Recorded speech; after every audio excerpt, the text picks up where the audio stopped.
Kasi one of the best gifts na binigay ni God besides sa salvation, of course, pinaka-first na the best na binigay ni God na gift is salvation.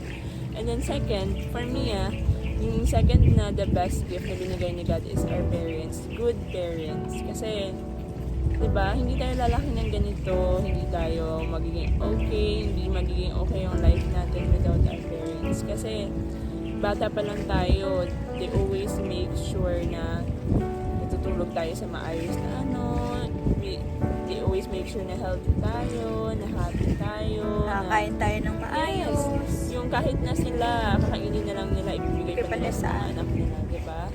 So, blessed are those na meron pang mga parents. So, always appreciate, always show them how much you love them. Even though hindi ka expressive, always try your best to make sure that your parents know that you love them so much.